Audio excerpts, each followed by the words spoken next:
चलिए दोस्तों, अब मैं आती हूँ आपकी गर्भावस्था की 7वें सप्ताह के बारे में जानकारी देने। आपके और आपके शिशु के लिए एक रोमांचक और महत्वपूर्ण समय है। इस समय भ्रूण की विशेषताएं अधिक ज़रूरी होती हैं और उसका विकास एक नया चरण शुरू करता है। आपके शरीर में कई बदलाव हो रहे हैं। बात करते हैं पहले भ्रूण के विकास की। इस हफ्ते में उसके आकार और संरचना पर आते हैं कि उसमें क्या प्रभाव होगा। इस सप्ताह आपका शिशु लगभग 1 से 2 सेंटीमीटर लंबा हो चुका होता है और इसका आकार एक मसूर के बीज जैसा होता है। भ्रूण अब बहुत तेज़ी से विकसित हो रहा है।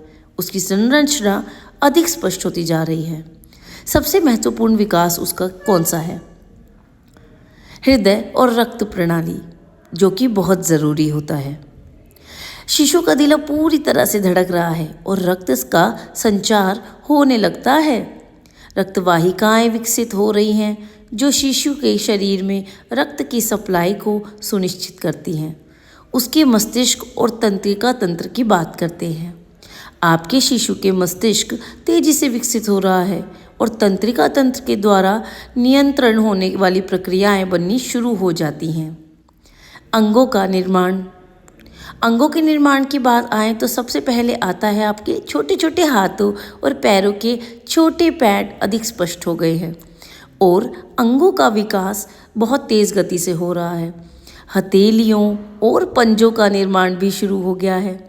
आँखें और कान पर आते हैं तो दोस्तों, आँखों की जगह पर पिगमेंटेशन मतलब रंग का विकास हो रहा है और कान की संरचना भी बनने लगी है। गर्भनाल के विकास की बात। चलिए मैं आपको बताती हूँ। गर्भनाल शिशु को पोषण और ऑक्सीजन पहुँचाने के लिए पूर्ण रूप से अब काम करने लगी है। इसके बाद आती है कि आपके शरीर में क्या हो रहा है। गर्भावस्था में आपके हार्मोनल स्तर में काफ़ी वृद्धि हो रही है, जिससे आपको बहुत सारे शारीरिक बदलाव भी महसूस होने लगे हैं। उनके संभावित लक्षण क्या होते हैं? मॉर्निंग सिकनेस, मिचली और उल्टी। तो दोस्तों, इस सप्ताह मिचली और उल्टियाँ थोड़ी सी तेज हो सकती हैं, खासकर सुबह के समय, लेकिन कुछ महिलाओं को ये दिन भर मिचली रहती ही है। स्तनों में सूजन और संवेदनशीलता। इस सप्ताह आपके स्तन और निपल्स सूजे हुए और अत्यधिक संवेदनशील हो चुके हैं। अधिक थकावट आपको महसूस होने लगी है। थकावट की समस्या अधिक होगी क्योंकि आपका शरीर अपने और शिशु दोनों की देखभाल के लिए जो काम कर रहा है, इसलिए आपको थकान महसूस होगी। हाँ, आपको बार बार पेशाब ज़रूर आ सकता है। उसका कारण है कि आपका गर्भ बढ़ रहा है, जिससे पेशाब करने की इच्छा बढ़ सकती है। पेट में ऐंठन और थोड़ा सा हल्का सा खिंचाव आप महसूस कर सकती हैं। गर्भाशय का विस्तार और अंगों का विकास करने के कारण हल्का दर्द या खिंचाव होना सामान्य है। मूड स्विंग्स और भावनात्मक बदलाव की बात करते हैं। हार्मोनल बदलावों के कारण मूड स्विंग्स, घबराहट या चिंता हो सकती है। तो दोस्तों, चलो आपको बताती हूँ डाइट और लाइफस्टाइल टिप्स। इस वक्त आहार की बात करते हैं। इस सप्ताह में आपको फॉलिक एसिड और विटामिन्स का ध्यान रखना है। फॉलिक एसिड और प्रेगनेंसी के लिए सुझाए गए अन्य विटामिन्स का सेवन ज़रूर निरंतर करते रहें। विटामिन डी और कैल्शियम। विटामिन डी और कैल्शियम युक्त आहार आपको खाना है, जैसे कि दूध, दही और हरी पत्तेदार सब्जियां शामिल करें। इसके बाद प्रोटीन और आयरन की बात भी आ गई। चलिए मैं बताती हूँ कि आपको दाल, मीट, अंडे और सूखे मेवे प्रोटीन और आयरन के अच्छे स्रोत होते हैं, उनका सेवन शुरू करें। खुद को हाइड्रेट रखें। हाइड्रेशन बहुत ज़्यादा ज़रूरी है आपके और आपके शिशु के लिए। नियमित रूप से पानी पीते रहें ताकि शरीर आपका अच्छे से हाइड्रेट रहे। व्यायाम तो आप दोनों के लिए बहुत ज़रूरी है।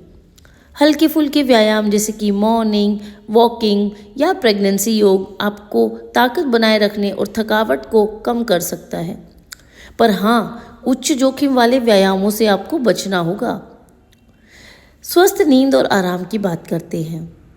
तो दोस्तों, नींद में पर्याप्तता को प्राथमिकता दें। दिन भर की थकावट को दूर करने के लिए आपको प्रॉपर तरीके से आराम करना होगा।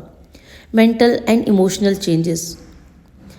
इस वक्त गर्भावस्था के इस चरण में मानसिक और भावनात्मक उतार चढ़ाव बहुत ही आम है।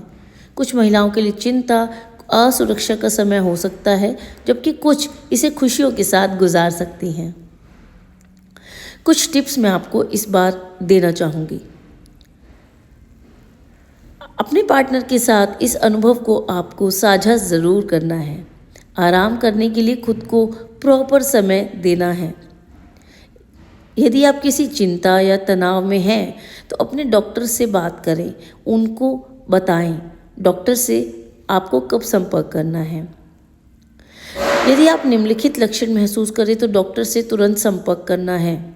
वो ये हैं कि पहला, आपको अगर किसी भी तरीके की मिचली उल्टी के कारण पानी की कमी हो रही है तो चक्कर आना या बेहोशी महसूस होना, अचानक आप बहुत तेज़ आपकी पेट में दर्द अगर उठता है तो आप डॉक्टर से मिलें। अगर बात अल्ट्रासाउंड और मेडिकल जांच की करें तो इस सप्ताह आमतौर पर डॉक्टर अल्ट्रासाउंड करने की सलाह दे ही देते हैं। शिशु के विकास को सही तरीके से देखा जा सकता है, उसके हृदय की धड़कन को बहुत ही अच्छे से सुना जा सकता है। ये समय शारीरिक जांच और कुछ आवश्यक रक्त परीक्षण करने का भी हो सकता है। सारांश। इस वीडियो से एक सारांश मैं आपको बताना चाहूँगी कि गर्भावस्था का 7वां सप्ताह बहुत इम्पोर्टेंट होता है, क्योंकि ये सप्ताह शिशु का दिल धड़कता है, सब उसकी अंग संरचनाएं विकसित होती हैं, कई बदलाव आते हैं, थकान, मिचली जैसी परेशानियां हो सकती हैं। डॉक्टर की नियमित जांच रखें। सही आहार की आदतें आपको अच्छा बना सकती हैं, आपके शिशु को अच्छा बना सकती हैं और आपको गर्भावस्था के इस चरण को सहज बनाए रखने में मदद कर सकती हैं। धन्यवाद।